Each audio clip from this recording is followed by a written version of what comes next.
Okay, everybody. I finished grading your assignment. As you could tell, it's pretty ad hoc around, with what's going on right now, having you analyze a data set. You were certainly not required to look at corona data, although I really did want to make you all look at corona data just because there's a lot of great teachings in here. I didn't require that, though, simply because I know a lot of you are sick of it, and I completely understand.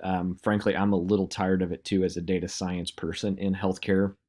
I'm getting a lot of questions coming my way outside of the classroom as a researcher in this space. So kind of over it as well. But that said, there's a lot of shortcomings and misnomers here in the data. And I wanted to just take a little bit of time to go over a few things with you that a lot of you picked up on. So those of you that did look at corona data, you did a really nice job. Those of you that didn't, I found it really refreshing as well because I got a chance to look at some data sets that I might not have looked at. So nice work there.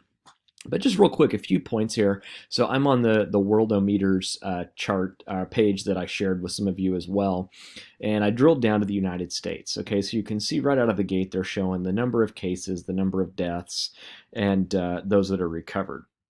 Now, right from the start, we have a lot of flaws here, right? Number one is the recovery data. It's taking way too long to get that data, and it's not being reported very accurately. So when you look at this at a snapshot, you see obviously a very high number of cases, you see a troubling number of deaths, and you see what appears to be a pretty low number of recoveries.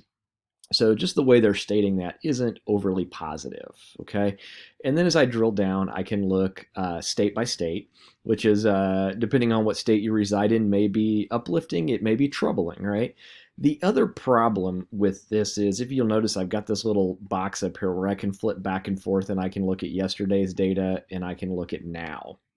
The problem here is I don't have a way to look at two complete days. So if I look at yesterday, this is what happened the day before, and that's fairly complete. But if I try and compare it to today, you can see I have a lot of negative or null values coming in here because this is somewhat real time.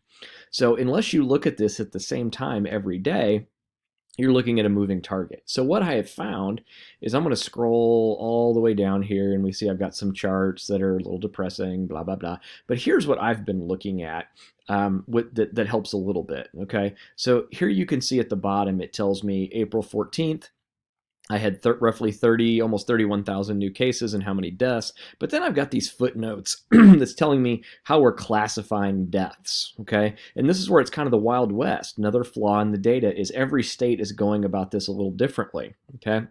If you dig into this deeper, you're going to find that a lot of the fatalities are coming from people with what they have comorbidities, meaning they have underlying health issues, okay?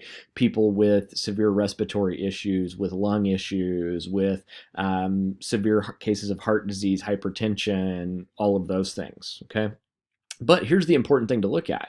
And again, this is at a snapshot in time, right? On Friday, April 17th is when I'm recording this in the morning, okay? So April 14th, we had 30,720 cases. April 15th on Wednesday, 30,342.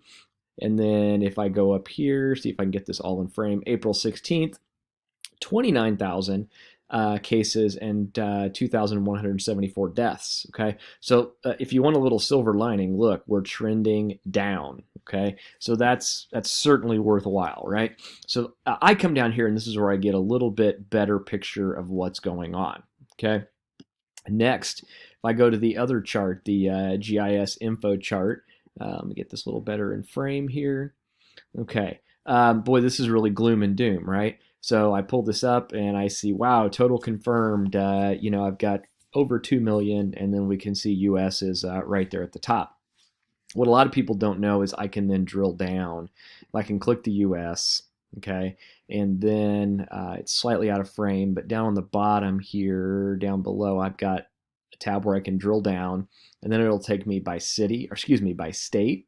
Okay, and then if I go one more tab, and these are the tabs that say admin 0, 1, and 2, it goes down to county. So if I go back here and I go to my state, I'm going to go to Missouri, and then if I click on admin 2, it's actually showing me by county. Okay, so I look at this fairly often, and for example, if I live in Platte County, So 27 confirmed cases. Okay.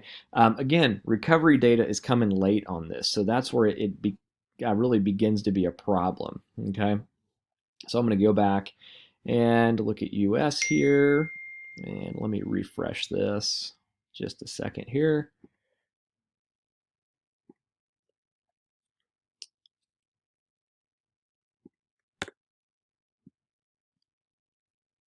Okay. All right. Now, so what's missing here? The big flaw in this one is we look at this and we say, okay, US, 672,000 cases. Wow. That's an attention getter, right? Couple things here. Keep in mind, in the US, okay, if I come over here and I look at total tested in the US, we're showing 3 million people tested, 3.5 million, okay? With that, you look at that and go, wow, we've tested a lot of people. Not really. That's not even 1% of our population is tested. In fact, it's 0.6%, okay? Now, what else is troubling with this? Let me show you something kind of interesting here, okay? So this is a chart, and this is showing COVID-19 cases as percent of your population, okay, on the right. But look at the left. This is what the media is reporting to you, okay? So they're showing in the US, and this, of course, this is old, 123,000 cases, okay?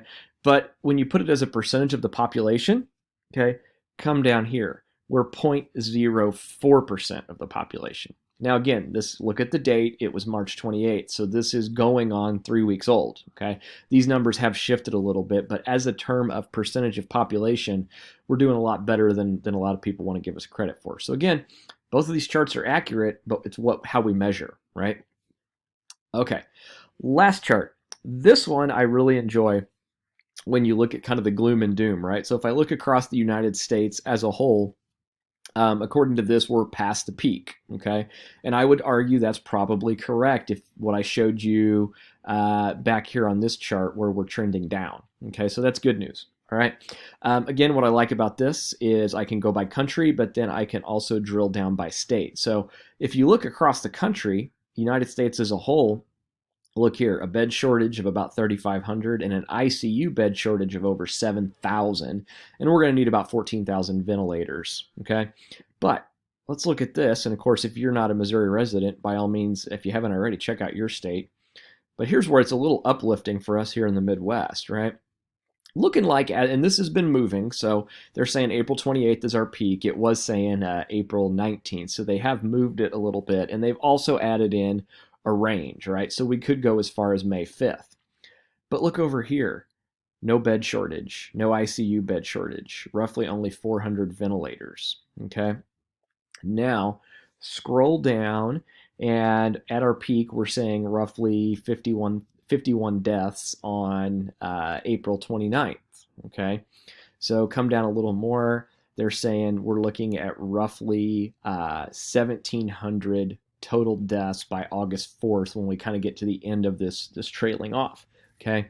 Now, again, it's all percentage of numbers here, so let me show you something. So if I pop my calculator up here and I say, okay, there are projected to be 1,712 deaths, the population of Missouri is roughly 6.921 million. So let me be sure I've got that right. Okay, there we go. All right, so look at this. Okay, let me multiply this by 100 to get us to a percentage. So we are looking at 0.02% of our population would potentially die from this. Okay, now obviously I don't want any deaths, but when you look at big picture within the state, that's not too bad. Now, good news for you guys, young, healthy, look who's been impacted by this, those with underlying health issues, okay? And the media has ran a frenzy on this. Even it gotten to the point where, you know, my 10-year-old daughter was seeing some of this, and I showed her the data, and I said, look, there hasn't been a single child under the age of 10 that's actually died from this. So again, is this a scary thing? Yes, it is. Do we need to be aware of it? Absolutely. I'm not downplaying that, but this activity was intended to get you to look into the data a little deeper, okay? And the advice I've given to a lot of people is turn off the news. Okay, it's not very healthy. So you need to be mindful of the data and pay attention to what it's doing. Yes, I feel like social distancing is somewhat important here, but the other thing is we're not as bad off as the media has painted the picture to you. So again, you guys did a really good job with this. The intent was to get you to kind of see things from a different perspective. And I really feel like a lot of you did that. So hope this was helpful, and have a great weekend.